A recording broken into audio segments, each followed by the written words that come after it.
Hey guys, welcome to our channel Neat Sanjeevani. This is Ritik Chhabra here and आज हम आपके लिए लाए हैं प्लांट फिजियोलॉजी यूनिट का second chapter that is mineral nutrition. तो हम करने वाले हैं NCERT exemplar problems in the form of a short test, जिसके लिए आपको हर क्वेश्चन के लिए मिलेंगे 10 सेकंड्स और आपको वो क्वेश्चन अटैम्प्ट करना है। फिर आपको सही आंसर बताया जाएगा, उसका एक्सप्लेनेशन दिया जाएगा और आप अपने कंसेप्ट्स एनालाइज कर सकते हैं कि आपने इस चैप्टर में कितना गेन करा है, आपको कहाँ वीकनेस है, कहाँ आपको इम्प्रूव करने की ज़रूरत है। तो चलिए शुरू करते हैं।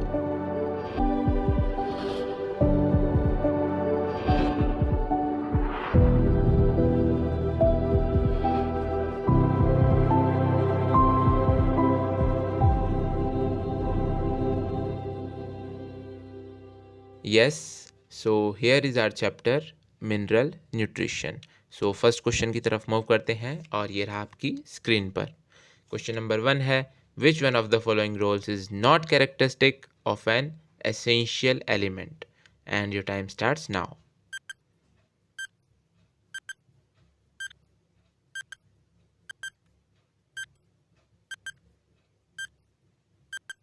Yes, your time's up. So let's check for the correct option. So we have asked which one of the following roles is not characteristic of an essential element. So being a component of biomolecules, yes, of course. Changing the chemistry of soil, no. ऐसा तो कुछ नहीं characteristic role है essential elements का.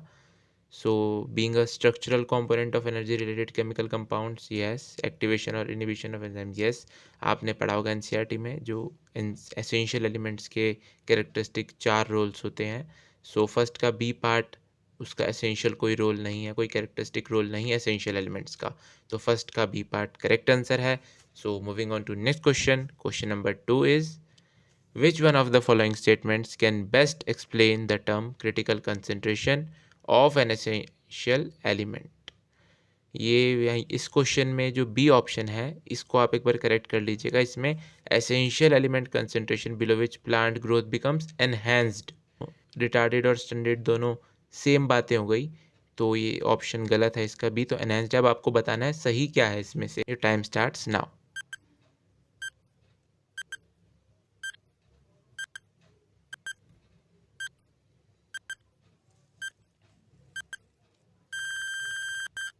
Yes, your time's up.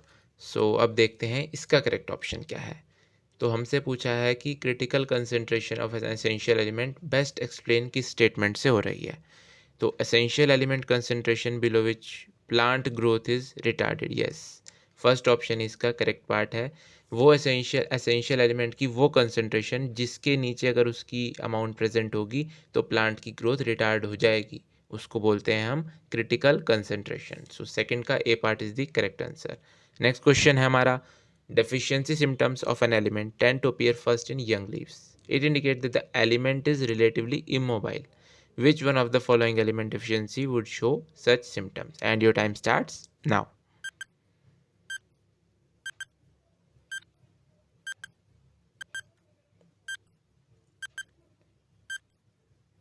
Yes, time's up.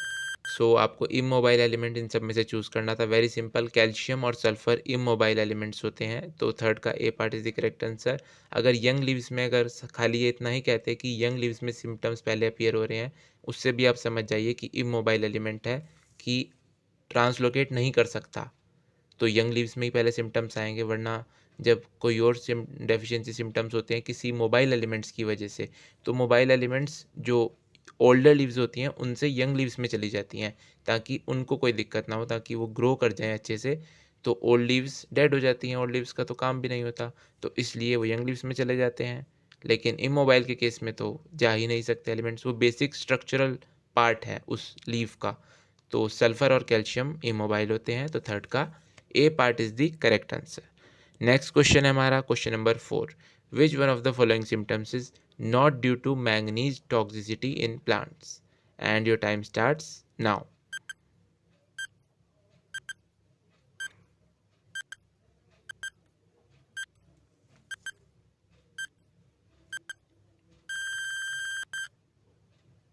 So your time's up. So manganese toxicity के symptoms आप सब लोग जानते ही हैं। कैल्शियम ट्रांसलोकेशन इनहिबिट हो जाता है, आयरन और मैग्नीशियम की डेफिशिएंसी हो जाती है, और there are appearance of brown spot surrounded by chlorotic veins. तो आप ऑप्शंस में देख सकते हैं ए पार्ट भी बिल्कुल सही है। बी पार्ट में आयरन एंड नाइट्रोजन बोला है हमको, लेकिन आयरन एंड मैग्नीशियम होता है deficiency. So B part will be the incorrect option due to manganese in toxicity. So fourth का बी पार्ट सही आंसर है। So moving on to next question. Question number 5 is here, reaction carried out by nitrogen fixing microbes include, you can see the reaction, 2NH3 plus 3O2 gives 2NO2 negative nitrite, and then nitrite plus O2 gives nitrate. This is second. And now you have to choose which of the following statements about these equations is not true. So your time starts now.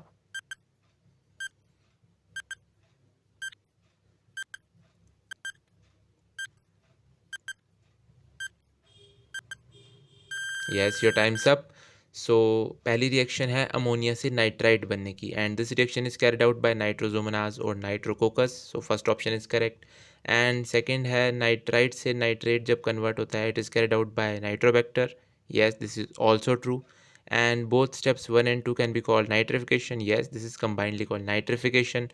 Fourth is bacteria carrying out these steps are usually photoautotrophs. No, this is wrong statement. They are usually chemoautotrophs because they use chemical energy for making food.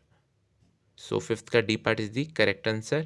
So next question is with regard to the biological nitrogen fixation by rhizobium in association with soybean.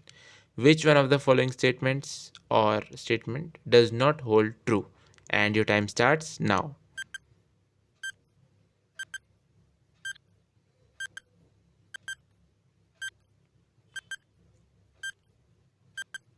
Yes, your time's up. So nitrogenase में require oxygen for its functioning. No, पहली statement गलत हो गई हमारी।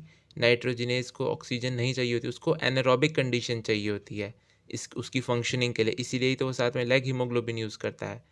So next option पढ़ते हैं अपना। Nitrogenase is a MOFE protein. Yes, molybdenum iron protein होता है नाइट्रोजनेज, बिल्कुल सही बात है। And next is leg haemoglobin is pink coloured pigment. Yes, यही होता है ऑक्सीजन स्कैवेंजर की तरह जो काम करता है और नाइट्रोजनेज को एनारोबिक कंडीशंस प्रोवाइड करता है। नेक्स्ट है हमारा nitrogenase helps to convert nitrogen gas into 2 molecules of ammonia. Yes, you all know. So six का A part is the correct answer. So moving on to next question. Question number 7, you can see you have to match the elements with its associated functions or roles and choose the correct option among given below. And your time starts now.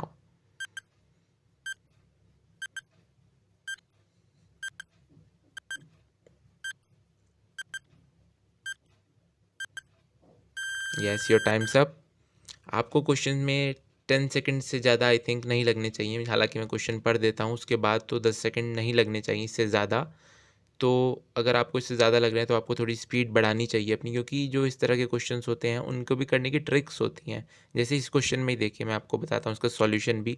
अब boron है, boron क्या करता है, pollen germination आप सब जानते हैं। तो ए का फोर्थ देखिए सिर्फ एक ही पार्ट में है, बी पार्ट में, तो आप हाथों हाथ टिक लगा सकते हैं डायरेक्ट एक बार, लेकिन बाकी ऑप्शंस भी पढ़ लीजिएगा क्योंकि कई बार दूसरा ऑप्शन भी बेटर बैठ रहा होता है साथ में। लेकिन मोस्टली क्वेश्चंस में ऐसा नहीं होता है, ये ज़्यादा कन्फ्यूजन नहीं क्रिएट करते हैं नीट वाले। सो आपको अपनी स्पीड बढ़ानी होगी। चलिए हम बाकी ऑप्शंस भी मैच कर लेते हैं। Manganese, you all know, splitting of H2O to liberate O2 during the photosynthesis. And molybdenum, you all know, it is a component of nitrogenase, अभी हमने पिछले क्वेश्चन में ही करा था। Zinc needed for synthesis of oxygen, and iron is a component of ferredoxin. ये सारे options देखिए बी ऑप्शन में करेक्ट बैठ रहे हैं, बी का फर्स्ट एंड सी का देन थर्ड। तो इस तरह से आप देख सकते हैं, अपनी स्पीड थोड़ी बढ़ा सकते हैं, क्योंकि बायो में आप जितना कम टाइम लेंगे उतना आपकी फ़िज़िक्स केमिस्ट्री को बेनिफिट मिलेगा। क्योंकि फ़िज़िक्स नीट के मैक्सिमम बच्चे की थोड़ी सी टाइम कंज्यूमिंग लगती है, थोड़ी वीक होती है फ़िज़िक्स। ज़रूरी नहीं सबकी वीक हो, लेकिन टाइम कंज्यूमिंग लगती है नीट वाले बच्चों को फ़िज़िक्स।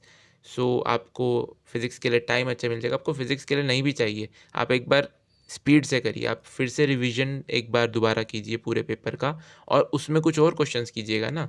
आप टाइम बचाइए, एक बार में सिर्फ वो क्वेश्चन कीजिए जो पहले ही स्ट्राइक में हो रहे हैं आपके questions.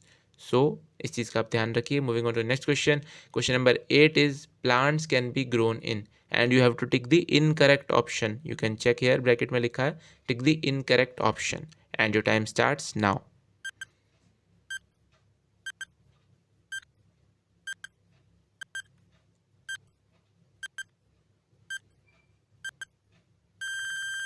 Yes, so your time's up. So plants can be grown in soil with essential nutrients. Yes, this is very common thing. Water with essential nutrients. Yes, as in hydroponics. And either water or soil with essential nutrients. Yes, of course. And water or soil without essential nutrients. No. सो 8 का D part correct होगा, क्योंकि water और soil में बिना essential nutrients के तो grow plants नहीं कर सकते हैं. एसेंशियल न्यूट्रिएंट्स होने चाहिए ही, उनके बिना तो वो कहीं भी ग्रो नहीं कर सकते हैं. सो 8 का D part will be the correct answer. ये थे हमारे आज के क्वेश्चन. एनसीईआरटी एग्जाम्पलर में इस चैप्टर के सिर्फ 8 ही क्वेश्चन दिए हुए थे. सो इसके हिसाब से आपके 8 4 32 हो गए, 32 मार्क्स. तो आई थिंक आज आपने इजीली स्कोर कर लिए होंगे 28 या जितने भी. अगर आपने फुल मार्क्स स्कोर करे हैं तो बहुत अच्छी बात है. आप कमेंट में अपने मार्क्स बताइए, अच्छा लगता है मुझे. सो आज के लिए इतना ही था क्वेश्चंस के लिए. अब कल मुलाकात होगी फोटोसिंथेसिस चैप्टर के साथ, जो कि प्लांट फिजियोलॉजी का 3rd चैप्टर है. साथ ही आप सब लोगों के लिए एक छोटा सा मैसेज भी कन्वे करना चाहूँगा.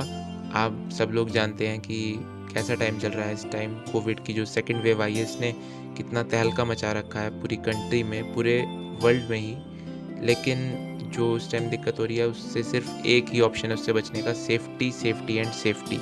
सो प्रिकॉशंस कीजिए अच्छे से, मास्क पहन कर जाइए बाहर, जब भी निकलिए भीड़ वाले इलाकों से बचने की कोशिश कीजिए, घर पर रहिए ज़्यादा, और हाथ सैनिटाइज़ करिए. अगर बाहर से आते हैं तो आपको कुछ लगता है, आपको किसी से लगता है कि इसको इन्फेक्शन है, तो उससे थोड़ी डिस्टेंस मेंटेन करके रखिए.